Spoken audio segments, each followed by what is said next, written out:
नमस्कार सगळ्यांना. तर आज होतं हळदी कुंकू आणि ओमचं बोलणं. तर त्यासाठी माझी साफसफाई चाललेली होती पुढच्या हॉलची. आणि आज हे 4थं वर्ष होतं ओमच्या बोलणांचं. आणि सगळ्यांना जर डिटेलमध्ये ब्लॉग बघायचा असेल तर माझा व्हिडिओ चॅनलवरती मोठा अपलोड केलेला आहे.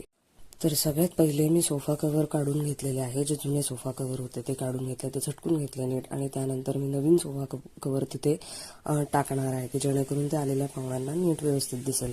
आता सध्याच्या वेळेला सगळ्यांना माहिती असेल, माझ्या गेल्या ब्लॉगमध्ये बघितलेलं असेल, मला क्रिकेट मॅचेसच्या प्रॅक्टिसमुळे अजिबातच वेळ मिळत नव्हता.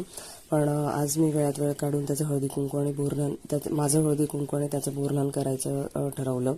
आणि मी हे सगळं असं झाडझूड करायला सुरुवात केली, कारण खिडक्यांच्या गॅलऱ्यांमध्ये ना खूप धूळ येत असते आणि त्याच्यामध्ये मग हे सगळं साफ करायला लागतं. असं यावर्षी मी थोडकंच आटोपलेलं होतं. गेल्या वर्षी मी खूप लेडीजला बोलवलेलं होतं आणि लहान मुलं सुद्धा खूप होते.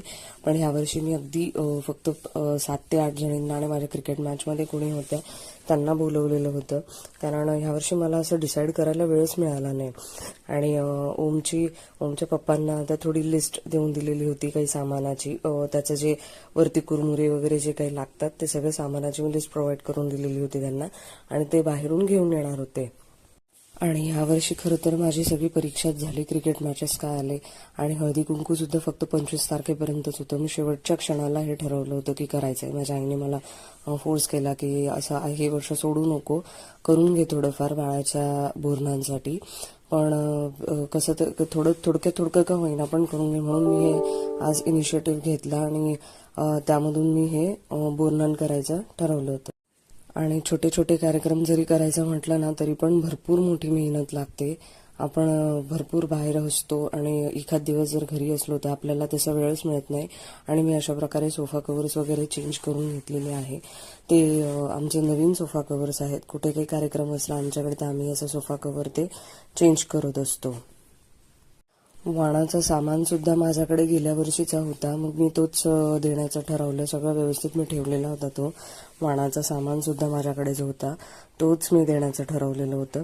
आणि हे बघा, हे जे आहे हे जो स्टूल आहे तो ऍक्च्युली पूजेचा स्टूल आहे. मी तो तिथे ठेवला. आणि बोरणांचे काही स्टिकर्स मी येता आणलेले होते, ऑफिसमधनं येता आणलेले होते, तर ते आम्ही दोघांनी मिळून हे असे लावून घेतले. तेही लावायला भरपूर मेहनत लागली, कारण ते ना स्टिकर्स वगैरे होते. त्याला स्टिकर वगैरे काहीच दिलेलं नव्हतं आणि त्याच्यावरती लिहिलेलं होतं की बॅकला काहीतरी देऊ असं. आणि हे मी बोरणांचं सामान करायचं ठरवलं. त्यानंतर मी पोहे आहे, कुरमुरे आहे, बतासे आहे, चॉकलेट्स आहेत, बिस्किट्स आहेत, हरभरे आहेत. हे मी हलवा त्याच्यामध्ये टाकून घेतला. त्यानंतर थोडे बोरं टाकले, बिस्किट्स